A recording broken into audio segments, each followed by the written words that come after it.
Hello বন্ধুরা, সবাইকে অনেক অনেক স্বাগত জানিয়ে আমি অপর্ণা আজকের ভিডিওটি শুরু করছি। আমাদের ছাদ বাগানে কিন্তু প্রচুর পরিমাণে জবা গাছ আছে। জবা গাছগুলোতে ফুল ফোটানোর জন্য আমরা অনেক রকম চেষ্টা করি, কিন্তু আমরা এরকম বড় বড় সাইজের ফুল আর প্রচুর পরিমাণে ফুল কিন্তু পাই না। কারণ অনেক সময় আমরা উল্টো পাল্টা এটা ওটা মানে সার ব্যবহার করতে করতে গাছগুলোকে মেরেই ফেলি, কিন্তু অতি সহজেই কিন্তু গাছে ফুল ফোটে। সেটাই কিন্তু আপনাদের সঙ্গে আজকে শেয়ার করব। ফেলে দেওয়া জিনিস দিয়েই কিন্তু আমার গাছগুলোতে প্রচুর পরিমাণে ফুল ফুটছে। আপনারা যারা আমার চ্যানেল দেখেন বেশিরভাগই দেখবেন আমি কিন্তু কেমিক্যাল খুব কম ইউজ করি, মানে ইউজ করি না বললেই চলে। শুধুমাত্র ফেলে দেওয়া জিনিস দিয়ে, ঘরোয়া উপকরণগুলো দিয়েই কিন্তু আমার গাছে এইভাবে ফুল ফুটছে। সেটাই আজকে আপনাদের সঙ্গে শেয়ার করব। শুধুমাত্র এখান থেকে ওখান থেকে অনেক রকম কেমিক্যাল সার কিনে গাছে প্রয়োগ করলে কিন্তু গাছটা নষ্ট হওয়ার সম্ভাবনাই বেশি। দেখুন ফুলের সাইজগুলোও কিন্তু, ফুলের গ্লেজ কোনো কিছুই কিন্তু কমতি নেই, আর ফুলগুলো সুন্দর সুন্দর ফোটে। আর এগুলো এখন হাইব্রিড জবা ফুটছে, দেশি জবা এখনও একটা দুটো ভাবে শুরু হয়েছে, সেগুলো এখনও পুরোপুরি অনেক পরিমাণে শুরু হয়নি। এখন হাইব্রিড জবাগুলোই ফুটছে। সেইগুলো কিভাবে ফুটছে আর কিভাবে আমার গাছে এত পরিমাণে কুড়ি আসছে, দেখুন প্রত্যেকটা গাছে একটা গাছে কি হয়েছে আর একটা গাছে হয়নি এমন কিন্তু নয়, প্রত্যেকটা গাছেই কিন্তু কুড়ি এসছে। শুধু দেশি জবাগুলো যেগুলো দেখবেন সাইড দেওয়া আছে সেগুলোতে, কারণ কিছুদিন আগে প্রুন করে দেওয়া হয়েছিল আর এর মাটি চেঞ্জ করা হয়েছিল, ওগুলোতে এখনও ঠিকমতো ফুল আসেনি। আর এইগুলোতে কিন্তু সমানে ফুল আসছে। সেটার কি কারণ?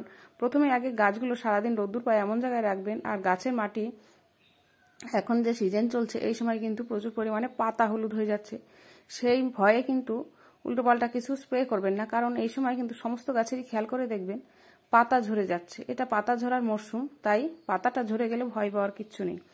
পুরনো হয়ে গেলে কিংবা সিজনের অনুযায়ী কিছু গাছের পাতা একটা সময় একটু বেশি ঝরে, এই সময়টা সেই সময় গাছের পাতা একটু বেশি ঝরে যাচ্ছে। অতএব এ নিয়ে চিন্তা করার কিচ্ছু নেই, আস্তে আস্তে সময়ের সাথে সাথে এটা ঠিক হয়ে যাবে। আর গাছের জলটা এই সময়টা ঠিক করে রাখবেন, মানে জল একেবারে শুকিয়ে কাট করে ফেলবেন না, মানে গাছ ঝিমিয়ে গেল এরকম কিছু করবেন না, কারণ এই সময়টা একটুখানি ওয়েদার চেঞ্জের সময় গাছটা একটু ঠিকঠাক করে জলটা দিয়ে রাখবেন। মানে জল হালকা ময়েস্ট থাকবে, একদম কাদা কাদা থাকবে সেই অবস্থায় না, হালকা ময়েস্ট থাকবে সেই অবস্থায় কিন্তু জল দেবেন, তাহলে কিন্তু গাছটা সুস্থ থাকবে।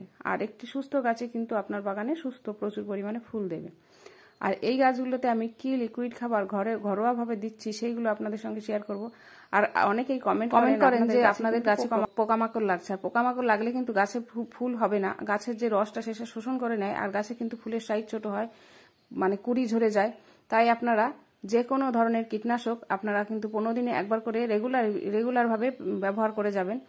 এমন না যে পোকামাকড় লাগলেই ব্যবহার করবেন, না হলে করবেন না, এরকম কিছু নয়। এবার আমি কম্পোস্ট আপনাদের দেখিয়ে দিচ্ছি। এগুলো দেখুন, এর মধ্যে সমস্ত রকম ফল ফুল এই ধরনের আর কি সব ভিজিয়ে দেওয়া আছে। আর এর মধ্যে এটা ডিকম্পোস্ট হওয়ার জন্য 1 চামচ মতো টক দই দেওয়া আছে। এর বদলে আপনারা গুঁড়ো দিতে পারেন, আর টক দই থাকলে সেটাও দিতে পারেন। এটা দিলে কি হয়, এটা ডিকম্পোস্ট হতে সাহায্য করে। আরেকটি লিকুইড, সেটাও কিন্তু আপনাদের দেখিয়ে দেবো, ধৈর্য ধরে দেখতে থাকুন। এইগুলো দিয়েই কিন্তু আমার কাছে এই পরিমাণে ফুল আসছে। আর এই যে দেখুন এটাকে কতটা পরিমাণে ব্যবহার করবো, এটা আমি 24 ঘন্টা ভিজিয়ে রেখেছি। অনেকেই প্রশ্ন করেন যে 24 ঘন্টা ভিজালেই কি হবে? 24 ঘন্টা ভিজানোর পর থেকে এটা ইউজ করা যায়। এবার যদি আপনি বেশি দিন ভেজান তাহলে একটু মানে যে লিকুইডটা নেবেন সেটা একটু কম নিয়ে জলের পরিমাণটা বেশি নিয়ে এইভাবে ভেজাবেন, তাহলেই হবে। আর 24 ঘন্টা পর থেকেই সেটা ব্যবহার করার উপযুক্ত হয়ে যায়। এবার আর বেশি দিন রাখলে দুর্গন্ধটা ছড়ায়, যে কারণে আমি খুব বেশি দিন কিন্তু রাখি না, দুর্গন্ধ ছড়ায়। আবার অনেক দিন হয়ে গেলে তারপরে পোকামাকড়ের একটা চান্স তো থাকেই, যে কারণেই আমি 24 ঘন্টা ভিজাই। আর একদিনে শেষ হয় না নিশ্চয়ই, মানে একবার ব্যবহার করলাম, ফের আরেকবার জল দিয়ে কিন্তু সেটাকে ভিজিয়ে রেখে ব্যবহার করি, মানে দুবার ব্যবহার করি ওটাকে। তারপরে যেটা ছিবড়েটা থাকে সেটা আমি এমনি যে কম্পোস্ট বানাতে দেওয়া আছে সেখানে দিয়ে দিই। এইভাবে কিন্তু এই যে ফেলে দেওয়া যে জিনিসগুলো, এগুলো কিন্তু আমরা ফেলেই দিই। এইগুলো গাছে ব্যবহার করেই কিন্তু আপনার গাছে ফুল ফোটে। আর এর জন্য কিন্তু আপনার বাইরে দৌড়াদৌড়ি করার কোনো দরকার নেই। আপনার ঘরে যেসব জিনিস আছে সেগুলো দিয়ে কিন্তু আমরা গাছ করতে পারি। সামান্য কিছু আমাদের কিনতে হয়, যেমন হাড় গুঁড়ো, শিংকুচি, এগুলো একটু কিনতে হয়। তাছাড়া কিন্তু হাড় গুঁড়ো বদলে আপনি কিন্তু ডিমের খোসার গুঁড়ো ব্যবহার করে নিতে পারেন। এবার যারা ডিম খান না তাদের ব্যাপার আলাদা। এইভাবে কিন্তু আপনাদের কাছে মানে ঘরের জিনিস দিয়েই ফুল ফোটাতে পারেন। জবা ফুল ফোটাতে গেলেই যে অনেক কিছু লাগবে তার কিন্তু কোনো মানে নেই। আমি কিন্তু এইভাবেই গাছের ফুল ফোটাচ্ছি। আর এই গাছে আর একটা লিকুইড আপনাদের দেখাবো। আর আমি এবার আপনাদের কীটনাশকের নাম বলে দিচ্ছি, আপনারা কাকা ব্যবহার করতে পারেন, ইমিডাক্লোরোপিড সেটা ব্যবহার করতে পারেন। আপনার হাতের কাছে যেটা আছে, যদি আপনার কেনা থাকে তবে সেটাই আপনি ব্যবহার করুন। আর এইবার নিচ্ছি এটা হচ্ছে চায়ের পাতা।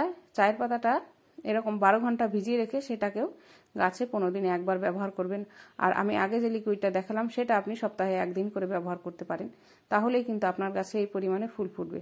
আর এরকম নর্মালভাবে যদি আপনার গাছে ফুল ফুটে যায় তাহলে আপনার বেশি চিন্তা ভাবনা করার কোনো দরকার নেই।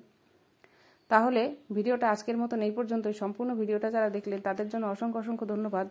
আবার অন্য কোনো ভিডিও নিয়ে আসবো। আর আপনার বাগানেও সুন্দর সুন্দর জবা ফুল ফোটান এই কামনাই করছি।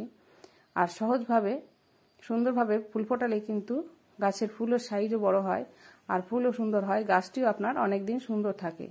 এইভাবেই কিন্তু আপনি আপনার বাগানে ফুল ফোটাতে পারেন। নমস্কার।